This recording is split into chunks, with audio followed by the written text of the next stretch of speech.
warahmatullahi wabarakatuh dan selamat pagi anak-anak cerdas. Apa kabar semuanya? Semoga selalu dalam keadaan sehat walafiat. Ketemu lagi dengan saya. Untuk pertemuan kali ini kita masuk di bab baru, yaitu bab tentang teorema Pythagoras. Jadi untuk pertemuan kali ini saya lebih khusus untuk memberikan penjelasan tentang memahami konsepnya teorema Pythagoras terlebih dahulu. Apa itu teorema Pythagoras? Silakan simak slide berikut ini.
Ya, jadi ini adalah yang tayangan tadi beberapa konsep penerapan dari teorema Pythagoras dalam kehidupan kalian sehari-hari. Untuk lebih jelasnya kita simak slide berikutnya. Nah, bunyi dari teorema Pythagoras. Jadi teorema Pythagoras itu berbunyi untuk setiap segitiga siku-siku berlaku kuadrat panjang sisi miring sama dengan jumlah kuadrat panjang sisi siku-sikunya. Bagaimana itu? Silakan simak. Diketahui segitiga ABC adalah segitiga siku-siku. Nah, ini gambar dari segitiga siku-siku A, B, C. Siku-sikunya adalah di titik C. Ini titik A dan B-nya di sini. Selanjutnya, A ini adalah sisi A. Kenapa dinamakan sisi A? Karena dia terletak di depan sudut A. Jadi kalau kalian perhatikan sisi yang dari C ke B itu terletak di depannya sudut A, makanya disebut sebagai sisi A. Begitupun dengan ini, AC disebut sebagai sisi B karena terletak di depan sudut B. Kemudian yang C juga seperti itu, sisi AB disebut sebagai juga sisi C karena terletak di depan sudut C. A sama dengan BC, B sama dengan AC, C sama dengan AB. Jadi C pangkat 2 tadi bunyinya kuadrat panjang sisi miring. Jadi sisi miring itu adalah ini, dari A ke B yang posisinya miring. C pangkat 2 sama dengan jumlah kuadrat panjang sisi siku-sikunya. Jadi sisi siku-siku adalah sisi yang terletak dengan sudut siku-siku. Jadi C pangkat 2 sama dengan A pangkat 2. Nah, ini dekat dengan sudut siku-siku ditambah B pangkat 2. Nah, ini saya kotakin, atau bisa juga kalian tuliskan AB pangkat 2 sama dengan BC pangkat 2 ditambah AC pangkat 2. Nah, ini juga saya kotakin, di mana A dan B adalah sisi siku-siku yang tadi karena terletak di dekat sudut siku-siku, jadi sisi penyiku. Dan C adalah sisi miring atau bahasa lainnya adalah hipotenusa atau yang letaknya persis miring, atau sisi yang terletak di depan sudut siku-siku itu adalah sisi miring. Untuk selanjutnya supaya kalian lebih paham, kita langsung ke contoh. Di sini yang sebelah kiri sudah saya tuliskan teorema Pythagorasnya supaya tidak lupa. Kita langsung ke contoh yang pertama. Rumus Pythagoras untuk segitiga di bawah ini apa? Ada segitiga DEF, siku-sikunya di titik E.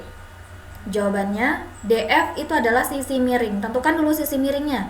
Ingat ya nak ya, sisi miring adalah sisi yang terletak di depan sudut siku-siku. Ini yang letaknya paling panjang. DE adalah sisi penyiku dan EF juga sisi penyiku karena terletak di dekatnya sudut siku-siku. Jadi rumusnya adalah, ingat yang sisi miring terlebih dahulu tadi apa? DF pangkat 2 sama dengan yang sisi penyikunya DE pangkat 2 ditambah EF pangkat 2 ya. Jadi ingat di sini semuanya ada pangkat 2-nya. Untuk lebih paham silakan simak contoh selanjutnya. Contoh yang kedua. Tentukan rumus Pitagoras untuk segitiga di bawah ini. Nah, ini adalah segitiga KLM. Siku-siku di titik L. Kita tentukan dulu yang mana sisi miring. Jadi sisi miringnya adalah sisi KM. Ya. Kenapa sisi KM? Karena letaknya di depan sudut siku-siku, ya. Ingat ini, yang posisinya miring. Walaupun gambarnya dibolak-balik, ingat kalian tahu persis yang mana sisi miringnya. Kemudian KL adalah sisi penyiku dan otomatis LM adalah sisi penyiku. Bagaimana rumusnya? Nah, jadi kuadrat sisi miring. Ingat, sisi miringnya tadi KM, berarti KM pangkat 2 sama dengan sisi penyiku KL pangkat 2 ditambah LM pangkat 2. Nah, supaya lebih jelasnya, kita lanjut ke contoh berikutnya. Contoh yang ketiga. Tentukan rumus Pitagoras untuk segitiga di bawah ini. Nah, ini ada segitiga X, Y, Z. Siku-sikunya adalah di titik X. Kita tentukan yang mana sisi miringnya? Ya, sisi miringnya adalah YZ.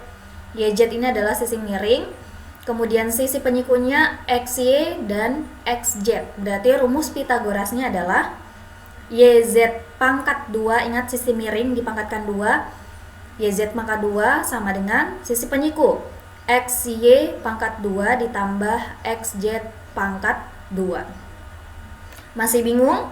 Silakan simak lagi contoh berikutnya. Contoh yang keempat. Tentukan rumus Pitagoras untuk segitiga di bawah ini. Nah, ini ada segitiga ABC. Kita tentukan sisi miringnya yaitu sisi AC, ya, letaknya miring, yang posisinya miring atau terletak di depan sudut siku-siku, yang ini terletak di depan sudut B. Berarti sisi penyikunya adalah AB dan BC. Berarti rumus Pitagorasnya AC pangkat 2, ingat sisi miring dipangkatkan 2, AC pangkat 2 sama dengan AB pangkat 2 ditambah BC pangkat 2. Saya yakin kalian pasti bisa dan silakan simak materi saya kali ini dengan baik. Kalau memang masih bingung, silakan kalian putar video saya dari awal. Untuk lebih memahami lagi tentang materi ini, silakan jawab pelatihan soal atau tugas dari saya. Dan saran saya tetap jaga kesehatan dan tetap semangat belajarnya, jangan menyerah. Kalau memang ada yang belum pahami, silakan tanyakan. Dan ini kalian bisa mencari referensi di banyak sumber, boleh di buku ataupun di internet. Demikian penjelasan saya, kurang lebihnya saya minta maaf. Wassalamualaikum warahmatullahi wabarakatuh dan selamat pagi.